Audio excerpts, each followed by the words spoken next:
రామ్మోహన్ రెడ్డి చాలా థ్యాంక్స్. నేను కింద తింటున్నా నువ్వు కింద తింటా అన్నాను అన్నందుకు. ఏం వద్దబ్బా, అది నేను మొక్కున్నా కాబట్టి నేను తింటున్నా, లేకపోతే నేను ఎందుకు కింద తింటా?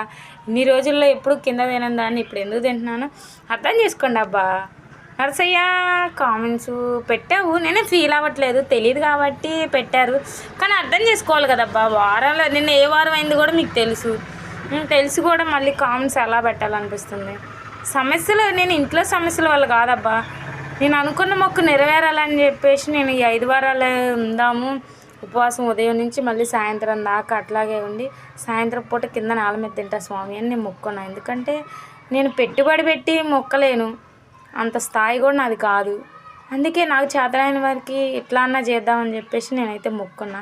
ఫస్ట్ 2 వారాలు చేశాను నరసయ్య, చేసినా కానీ వీడియో చేయలే. కానీ తర్వాత ఎందుకు చేశానంటే మీది ఏదో లైక్లు వస్తాయి, ఫేమస్ అవుతాం, నేల మీద తింటేనే ఫేమస్ అవుతాం అనుకుంటే నాలాంటి వాళ్ళు చాలామంది తింటారు డబ్బుల కోసం. కానీ అట్లా కాదు, నేను నా లైఫ్లో గుర్తుండాలి ఈ సిచ్యువేషను, నేను ఎక్కడి నుంచి ఏ సిచ్యువేషన్కి వెళ్ళినా గుర్తుండాలని చెప్పేసి నేను ఆ వీడియో చేసిన 2 వారాలు. నెక్స్ట్ వారం ఉంది, 1 వారం ఉంది, అయిపోద్ది. ఇంకైతే చేయను నరసయ్య. కానీ అట్లా తప్పుగా ఆలోచించకూడదు, ప్రతిదీ తప్పుగా భూతద్దంలో పెట్టి చూడకండి అబ్బా. ఒక అతను అన్నాడు, భర్త గురించి అయితే ఊళ్ళో భర్తలు వదిలే చాలామంది ఉన్నారని. లేదబ్బా, నేను అలాంటి వేస్ట్ వాళ్ళ గురించి అసలు నేను ఆలోచించను, అసలు వాళ్ళ గురించి నేను మొక్కను కూడా, అర్థమైందా?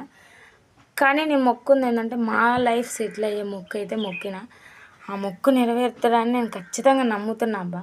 అంతేగాని ఒక అతనేమో అడుక్కునేవాడు కూడా తిన్నాడు కింద నేల మీద అన్న, అడుక్కునేవాడిది ఏముందబ్బా, ఈ ఇల్లు కాకపోతే ఇంకొక ఇల్లు, 4 కూరలు, 4 రకాల భోజనం దొరికిద్ది. మనం అడుక్కోలేము, తినలేము, కూలి చేసుకుంటే తింటాం. సమస్యల గురించి కాదబ్బా ఇక్కడ పాయింట్.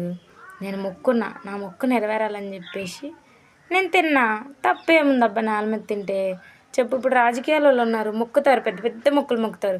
స్వామి వెంకటేశ్వర స్వామి నేను గెలిస్తే నీకు కిరీటం తెస్తా అంటాడు, మనం తేగలుగుతాం? మా సిచ్యువేషన్ ఏంటి? అందుకే నాకున్న దాంట్లో స్వామి నేను నా మొక్కు నెరవేరితే 5 వారాలు నేను నేల మీద తింటానయ్యా, నేల మీదే పడుకుంటానన్నా.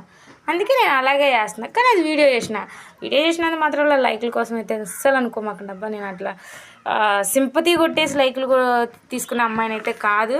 నాది కష్టం మీదే బతుకుదామని నేను అనుకున్నా, అలాగే ఉన్నా ఇప్పుడు వరకు. నా కష్టం మీదే, నా రూపాయే, నాకంటూ ఆధారం ఏమీ లేదు.